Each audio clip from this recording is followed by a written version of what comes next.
So I know it's extremely early, but who do I think is getting an Oscar nomination next year for Best Supporting Actress? Hey guys, it's Brian. Welcome to the awards contender. I'm excited to talk about Best Supporting Actress today, one of my favorite categories every year at the Oscars. Who do I think is getting in at the 98th Academy Awards? It's tricky, right? It's only June. We haven't seen too much, but I thought it'd be fun to break this category down, look to the future, see who might be a contender in the months to come. Let's begin by talking about some films most of us have seen, or some of us have seen. Sinners. Sinners is basically like a part of every extremely early Oscar predictions video I've been making the last few weeks. Sinners could overperform in a variety of categories. It could get into a lot of places. It might only get into like 2, 3, or 4. We don't really know yet. Could Sinners get into Best Supporting Actress? Hell yes, it could. There are 2 people from that movie who could make it, Haley Steinfeld and Wunmi Masaku. Both of those performances were very strong in that film. I don't think both of them can get in. I think it would be one or the other. Steinfeld, in a way, makes more sense because she's a previous Oscar nominee. She's got the flashier of the 2 characters, I'd say. She's very fun to watch in Sinners. You get to see different sides to her, like the romantic side, the sexy side, her being a vampire. Like, she gets to play all kinds of shades in that movie. But Masaku is excellent as well. She's got some wonderful moments in that. So, I mean, I've talked about this film in my Best Actor predictions video, Best Supporting Actor. Sinners is not going to get like 3, 4 acting nominations. That would be shocking to me. I don't think that's going to happen. In a way, I feel like Michael B. Jordan has the best shot, even though Best Actor is very competitive, of course. I feel like because he plays 2 characters in that movie, he is all over that narrative. I feel like Michael B. Jordan might happen. I don't think Sinners is getting into supporting actress, but it's possible. And the brand new film Materialist, which I just saw and reviewed for you, Zoe Winters in that movie as Sophie, one of the clients of Lucy, played by Dakota Johnson. Zoe Winters in Materialist is fantastic. She's got a moment that took my breath away. I was like, have I seen this actress before? Later on, I was like, oh right, Succession. She was on Succession. But this was a film going in, I thought like, well, if there's any like awards possibilities for the actors, it'll be one of the main 3, right? It'll be Dakota Johnson or Pedro Pascal or Chris Evans or something. I walked out of that movie thinking about Zoe Winters. Talk about a scene-stealing role. Like, she is amazing in this.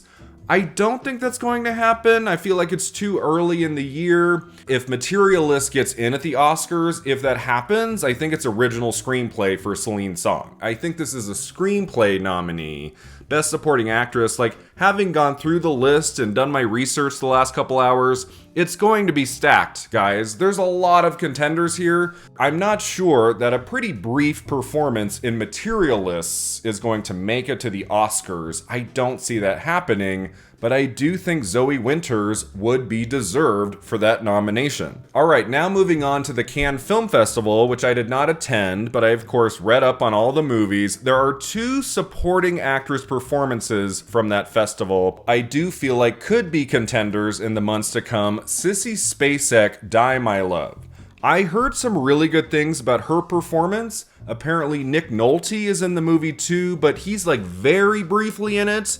Sissy Spacek has a larger role. I think she plays Jennifer Lawrence's mother, if I'm not mistaken in that. And Sissy Spacek's Oscar history goes a long way, all the way back to Carrie in Best Actress in the 70s. She, of course, won Best Actress for 1980, Coal Miner's Daughter, and she's been nominated a lot throughout the years. Her last nomination was in Best Actress for In the Bedroom, 2001. It's been a long time since her last nomination. She continues to work in film and TV, doesn't get too many accolades these days. And so, yeah, that would be really cool. I feel like Die My Love, if it gets into the acting categories, it seems like it's a play for Jennifer Lawrence in Best Actress. Not so much supporting actress for Spacek. I mean, I don't really see it right now. But I love Sissy Spacek with my full heart. I would love to see that happen. I think the more likely supporting actress contender out of Cannes is Elle Fanning for Sentimental Value. That was one of the big hits of the festival. Everybody I follow online loved that film, said the acting was amazing from everybody. It seems like the kind of film that can easily get into 3 of the acting categories. You have Best Actress for Renate Reinsve, Best Supporting Actor for Stellan Skarsgård, and Best Supporting Actress for Elle Fanning. I am hearing great things about her performance. She has been consistently good in so many films, so many TV projects the last few years, like more than a decade, and she's never gotten an Oscar nomination. She was in contention, I'd say, this last year in Supporting Actress for A Complete Unknown. Like, she won a big Critics' Prize early in the season for Supporting Actress, but then at the Oscars, they went with Monica Barbaro. And I felt kind of bad for Elle Fanning. I was like, oh man, Elle Fanning, like, you were in the mix there, and then it didn't happen. So I kind of want it to happen this time. And because sentimental value is being praised through the roof, everybody loves this movie, it feels like an actor's movie. Elle Fanning, I do think, might get into Best Supporting Actress at the Oscars, finally. At South by Southwest, you had one of the big hits of that festival, The Rivals of Amziah King, and Angelina Lookingglass, I've heard some really good things about. I've seen her name on some lists. Matthew McConaughey might be in contention for Best Actor. I've talked about that already before. And now we have Angelina Lookingglass. Like, maybe it's still up in the air what's going to happen with that movie. It might come and go. It might not be anything when it comes to awards. Like, maybe they'll hold it to 2026 or something. I don't know. But the people I follow who attended that festival, they did say that movie was one of the very best of the week. And if she's as good in it as I'm hearing, she might be in contention as well. And then I attended Sundance back in January, my 3rd year in a row at Sundance, and I saw some good movies. There wasn't too much that I thought about, like, supporting actress. The only movie that gave me Best Supporting Actress vibes I saw at Sundance was Kiss of the Spider-Woman and Jennifer Lopez. Now, this is a tricky prediction to make right now, because Kiss of the Spider-Woman might crash and burn. I don't know. Like, I think it's Roadside Attractions and Lionsgate putting it out in the fall. That gives me a little concern. The movie is good. It's not great. I didn't walk out of Kiss of the Spider-Woman like, holy shit, right? The musical of the year. It's a good film. It's not bad. It's really good. I enjoyed it. The first act and the third act are excellent. There is like a middle part of the movie I found to be kind of slow and not too much was happening. But whenever Jennifer Lopez is on the screen, the movie comes to life in a way that really thrilled me. It was unlike any other kind of performance she's done. It's pretty much all singing. Her performance is like a lot of song and dance numbers. So I don't know if that hurts her. Like, does she need to have more dialogue scenes? Does the movie need to be a contender in a lot of other categories? I don't see Kiss of the Spider-Woman getting in at the Oscars in like picture, director, other categories. It's mainly going to be a play for Lopez in supporting actress. And then the other day, I saw someone say, oh, she's going lead for that. It's not supporting. I'm like, what? I saw this film. That is a supporting actress performance. There are big chunks of that film she is not in. If she has any shot of getting in at the Oscars for that film, it's supporting, not lead. I don't know. I think Jennifer Lopez is off the charts great in Kiss of the Spider-Woman. I feel like if that movie gets any awards momentum, like, it could happen. I think she could get in. I am still predicting it right now. Come November, December, I might be like, you know, I didn't predict that. I knew that was never going to happen. I mean, part of me is hope-dicting this one because I love Jennifer Lopez. I always have since I was a kid, you know, seeing Selena and Out of Sight. I think she's very talented, a great actress. And like, she got close for Hustlers a few years ago. It didn't happen. I would love to see her get her first Oscar nomination. That would be awesome. And I do think she's worthy for Kiss of the Spider-Woman. Alright, now moving on to movies nobody really has seen yet. Wicked for Good, Ariana Grande. Speaking of musicals, right? Is this coming supporting actress race going to be between Jennifer Lopez and Ariana Grande? That would be fun to watch. And when I was thinking about this category earlier today, I was like, do I predict Ariana Grande? Is that going to happen? It's funny because last year, she wasn't even on my radar to get an Oscar nomination for Wicked. I was like, maybe at the Globes. Like, maybe she'll get in there. But, like, that's not going to be a thing. She's not getting in at, like, SAG and BAFTA and the... Like, she got in everywhere, man. And she didn't win any major prize. But she is so spectacular in Wicked. When I saw that movie, I was like, oh my god. Like, she is amazing in this. Of course, she's getting the Oscar nomination. Now, when it comes to Wicked for Good, with both Cynthia Erivo and Ariana Grande, the question becomes, can they repeat? Can they both get into the Oscars again, playing the same character? Like 2 years in a row, that's pretty unprecedented. That doesn't really happen. So it's very possible they both miss. Even if they're both just as good in Wicked for Good, like they might miss at the Oscars. They might get into like the Globes, like they might show up in a few places, but on Oscar nominations morning, let's say Wicked for Good gets into Best Picture, gets into some technical categories, but it misses in the acting categories. I can see that happening, and it's like, okay, I spent most of 2024 not thinking Ariana Grande was going to be an Oscar nominee for Wicked. Am I now going to spend most of 2025 assuming she'll get in again in supporting actress for Wicked for Good, and then she misses? Like, she doesn't even have a shot. She's not even in like the top 7 or 8. It's not going to happen. That is very well possible, but as of this moment, I would feel weird discounting Ariana Grande. Being like, no, that's not going to happen. Like, it could happen.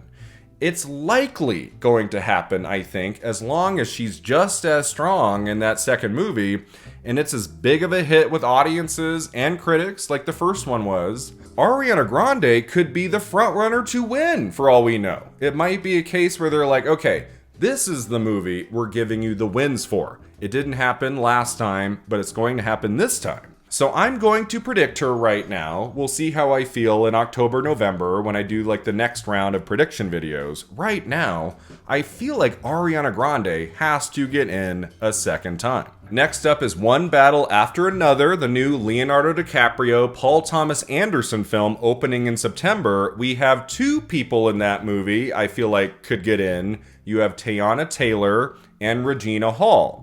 They're both in the trailer. I don't know how large or small those 2 roles are. Like maybe Regina Hall only has a couple scenes. Maybe she's not a huge part of that.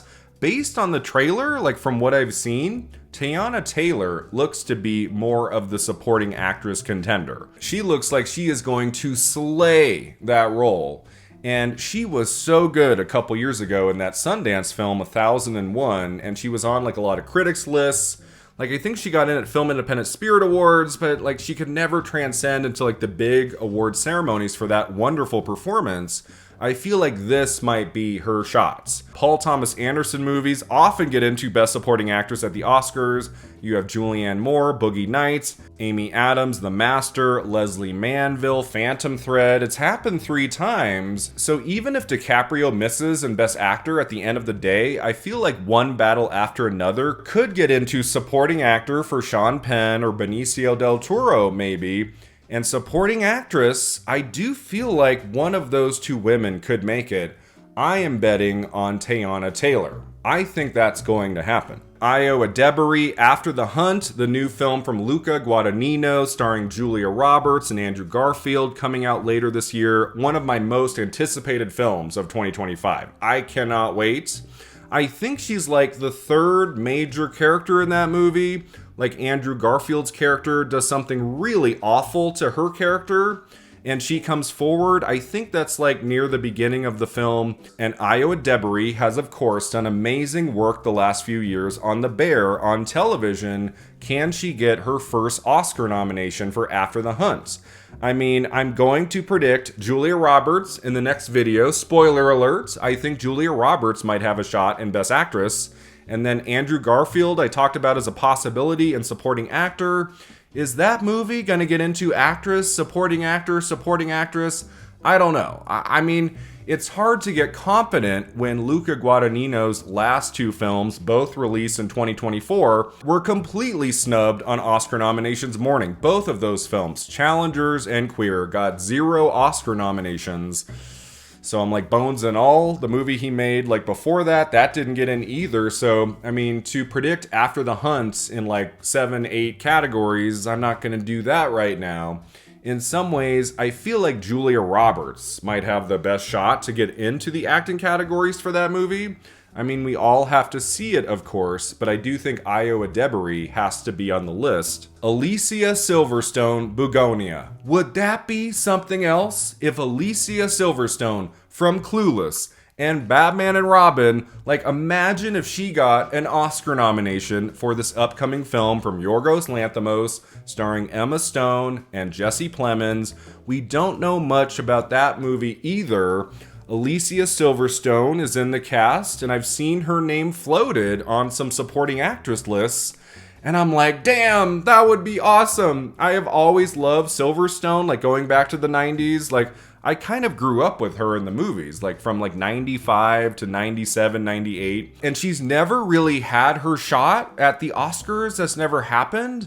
And I got excited when I heard she was in a new Yorgos Lanthimos movie. Like, if she gets a great character in that, she gets a few scenes to shine, like maybe she could do it. We don't know yet. Maybe it's just like one scene or something. I'm not sure. I did see on a list Emma Stone in the supporting actress race, and I was like, what? Is Emma Stone not the lead of Bugonia? I assumed she was, kind of like Poor Things, right? Like she would be the main character. Maybe Jesse Plemons is the main character? I'm not sure. If Emma Stone goes supporting for that film, and it's good, and it's strong, and it gets into the Oscars, then Silverstone won't have a shot. But who knows? Maybe. I mean, we did have a Gladstone versus Stone competition, in recent years. Maybe we could have Stone versus Silverstone, right? Like maybe, right? Fingers crossed. I would love to see Alicia Silverstone in the awards race. Laura Dern. Laura Dern. She's back in contention for 2 films, not just one. She's in Jay Kelly, the upcoming film by Noah Baumbach, who directed her to an Oscar win a few years ago for Marriage Story. That's the film with Adam Sandler and George Clooney. I don't know how big of a role she has in Jay Kelly, but like if Laura Dern is back in a Baumbach project, I feel like we have to have her name in contention. She's also in Bradley Cooper's upcoming film, Is This Thing On? That's the title, with a question mark at the end. Is This Thing On? Who thinks that's the best title for that movie? I don't know. That just seems kind of odd to me, but she's also in that film, and it's Bradley Cooper directing. So she has 2 upcoming movies that maybe could get her back in at the Oscars in supporting actress. The Academy obviously loves her, right? Like they gave her an Oscar for Marriage Story. So yeah, maybe she'll get nominated again. Gwyneth Paltrow, Marty Supreme. Will Gwyneth Paltrow be back at the Oscars? Like more than 25 years since Shakespeare in Love. She won in Best Actress for that movie over some considerable competition that I've talked about a lot on this channel. Gwyneth Paltrow has never received an Oscar nomination since. Like she's been recognized at the Globes and stuff, but at the Oscars, it's only been Shakespeare in Love. And because Marty Supreme is coming out Christmas Day, a very talented Safdie director, Timothée Chalamet is definitely in contention for Best Actor. If Gwyneth Paltrow is a standout in that movie and everybody loves it, she could totally get into supporting actress. I am not predicting her in this video, but I have her floating around like 6th or 7th place. Like all of you who hate that Best Actress Oscar win for Paltrow and think, well, like that was the only one, she'll never be nominated again. I feel like she has her best chance that she's had in decades for Marty Supreme. So let's keep an eye out for that. Emily Watson, Hamnet, that's a possibility too. I don't know how much of that film she's going to be in, but because Watson is a previous Oscar nominee, because Hamnet, like on paper, looks like it could be like one of the big Oscar contenders coming up here, could easily get into like Best Actress, Best Actor, or Supporting Actor. I'm not quite sure which one Paul Mescal will go in. Like, Hamnet could easily get into picture and director, and if it's beloved across the board, like, Emily Watson would make sense to me getting into supporting actress. It has been a long time since she was last Oscar nominated for Hillary and Jackie, the year that Gwyneth Paltrow won for Shakespeare in Love. I don't know, maybe she won't be on everyone's radar. Maybe even if Hamnet does really well, like maybe Emily Watson just doesn't factor in, but I've always found her to be a fantastic actress. She's kind of taken for granted. I see her in things here and there, and she's always really good. So I think it'd be really cool for Emily Watson to be back at the Oscars. Greta Lee, Late Fame. This is a movie I know almost nothing about. Willem Dafoe is the star of it. I think he plays a poet, and I've seen it on some lists. It sounds like it could be an awards contender later this year. Greta Lee is in it. And like when I even saw her name on a list, I like jumped up and down. I was like, yes, I wanted her to get an Oscar nomination and Best Actress for Past Lives so much for months and months. And I was like, well, it's kind of a small film. Maybe it won't happen. But then she got in at the Globes. She got in at Critics' Choice. And I was like, oh my God, maybe it will happen. Maybe she'll get an Oscar nomination for this divine performance. It didn't happen. It wasn't like a big surprise. But I think Greta Lee is so freaking talented. So if she gives a standout performance in this upcoming drama, I'm assuming, drama, Late Fame, like if she could get in at the Oscars in Best Supporting Actress, I would be so freaking happy. Okay, 2 final contenders to talk about in this video. Again, this is extremely early. I probably didn't get to all of them. There might be 5 to 10 more I could have mentioned here. I will know more in the months to come. Like by September, October, like I'll have a better feel for this category. But as of now, 2 more people to talk about who could get in. Emily Blunt, The Smashing Machine. Based on that trailer, I was like, oh, Emily Blunt could be coming for her second Oscar nomination in Best Supporting Actress. It all depends on how well that movie does. Will Dwayne Johnson get into Best Actor at the Oscars? If he gets in, if he shows up at the Globes and at SAG and at the Oscars in lead actor, I feel like Emily Blunt might come along for the ride. She clearly has scenes of crying, they have outbursts, they're yelling at each other, they're in this relationship that obviously has seen better days, and Blunt looks like she's giving a transformative performance. It kind of looks like her, but not really. So she's definitely on my radar. If that movie does well with critics and audiences and it becomes an awards contender, I think Emily Blunt will have a very good shot. But she is not the final prediction I am making in this extremely early predictions video. I am kind of going out on a limb here. There's been one brief teaser that's come out so far. We've seen her in like a couple images. You know, there's not much to go off of here other than her remarkable awards history and this amazing actress still to this day never having won an Oscar, Glenn Close, Wake Up Dead Man, A Knives Out Mystery. Based on the few images I've seen of her in that film, I don't know, guys. I am getting Oscar vibes.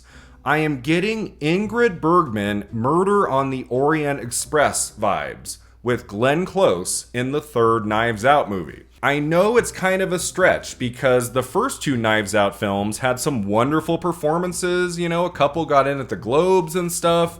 But nobody from that franchise has gotten an Oscar nomination for acting.